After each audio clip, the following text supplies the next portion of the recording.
Prvá kapitola z knihy Janko Hraško od Pavla Dobšinského. Táto legamus nahrávka môže byť šírená a upravovaná voľne pre akékoľvek účely. Janko Hraško. Bola raz jedna žena, len nemala detí. Nuž vždy Pána Boha prosila, aby jej predsa raz nejaké dieťa požehnal. Raz oberala hrách, nuž si tak sťažovala. Ach, keby mi Pán Boh chcel požehnať aspoň také dieťatko, ako jeden hraštek, nuž by sa predsa môjmu srdcu obľahčilo. Raz, keď už bola od toho času hodná chvíľa, išiel jej starý do poľa orať a ona doma varila jesť. Keď prišlo poludnie, ustavične z kuchyne a do kuchyne behala, oškúbala sa a bedovala. Ach, Bože môj, to, že môjmu starému jesť zanesie. Ja, mamo! Zavolalo čosi spoza pece. Žena sa obzerala, ale nič nevidela i hovorila popod nos. Ale ktože si, kdeže si, aby ťa porantalo? Či ma nevidíte? Odpovedalo to a skočilo spoza pece na nálepok, z nálepka na lavicu a tam začalo tancovať. Bolo to také malé ako hraštek. A malo očká ako lepáriky, len sa mu ligotali, až milá vec. Ja som to, váš Janko, váš synček, kričalo.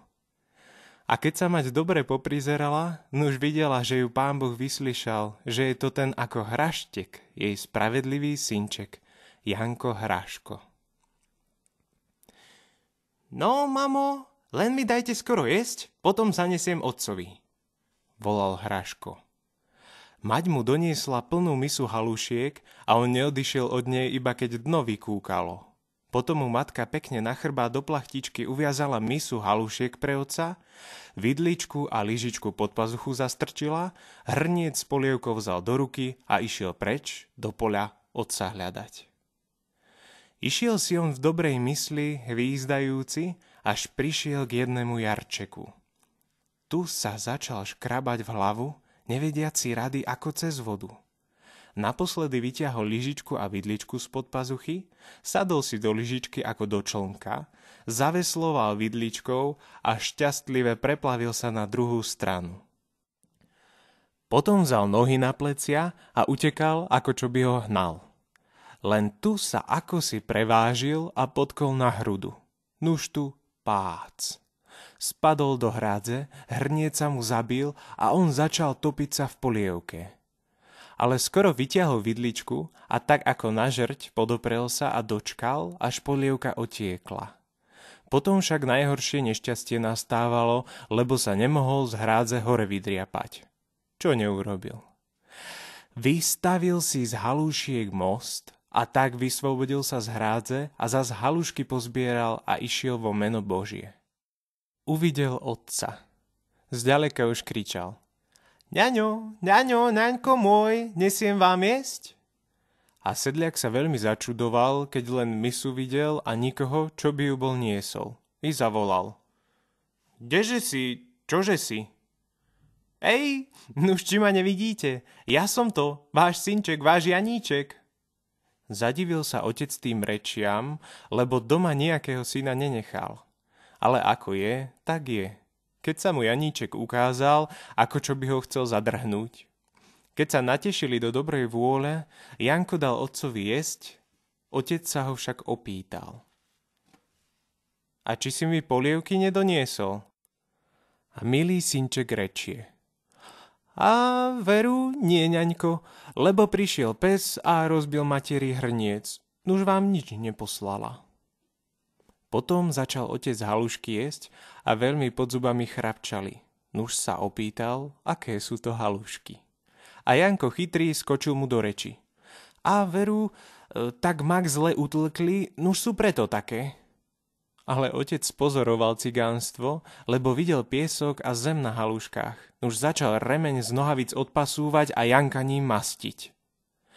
Ale Janko nečakal dlho, pobral nohy na plecia a utekal k volom, lebo zavoňal, že by to bolelo.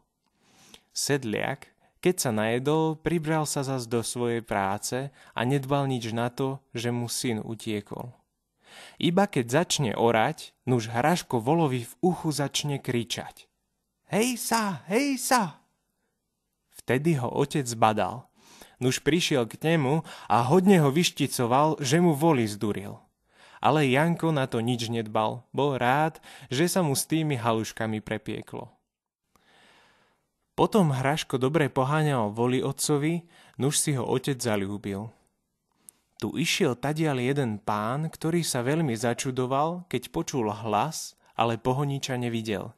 I prosil sedliaka, aby mu povedal, čo to tak kričí. Sedliak mu všetko vyrozprával a ukázal mu svojho syna volovi v uchu. Pán sa veľmi divil na chlapcovi a umienil si, že ho na každý spôsob musí dostať, lebo keď z domu odchádzal, sľúbil svojej panej, že jej niečo takého donesie, ako ešte nikdy. Začal sa tedy so sedliakom jednať, aby mu toho chlapca prepustil. Ale sedliak ani za všetky poklady svoju krv predať nechcel. Vravel, veď je to dar Boží a celé moje potešenie v starosti. I vrtel hlavou, ale nepredá a nepredá. Ale keď mu Janko pošepol do ucha, len ma predaj, ňaňo, veď mu ja ujdem. A keď mu pán 100 dukátov sľuboval, nuž mu ho vo meno Božie predal. Pán zaprel Hraška do škatulky, do jedného priečinka medzi samé dukáty, škatulku strčil do vaku, pripraveného k sedlu na koni, vysadol si na koňa a popchol. Hraško o krátky čas vyňal nožík z halienky a prevrtal dierku na škatulke i na vaku a pospúšťal všetky dukáty po jednom na cestu. Potom spustil sa aj sám. Dobre mu bolo naspäť trafiť, lebo mu dukáty ukazovali cestu. Ledva ich stačil zbierať a domov dovliecť. Hľaňaňko, kričal, či som ti dobre nepovedal, aby si ma predal? Teraz máš i peniaze, i synáčka doma. A rodičia ho dobre nezaškrtili od radosti. Raz varila matka halušky, Janko sa jej prikmotril a haluštičky z hrnca, čo jedna navrch vyšla, vyberal. Tu dnu prišli vojaci toho pána, čo mu Janko utiekol hľadať ho. Ledva stačil Janko materi pošepnúť, aby ho skryla, že tu idú preňho. Nuž mať vzala chytro pokrievku a ako sedel na uchu hrnca, len ho tam prichlopila. Vojaci poprevracali celý dom, ale Hraška nikde nenašli. Koniec 1. kapitoly.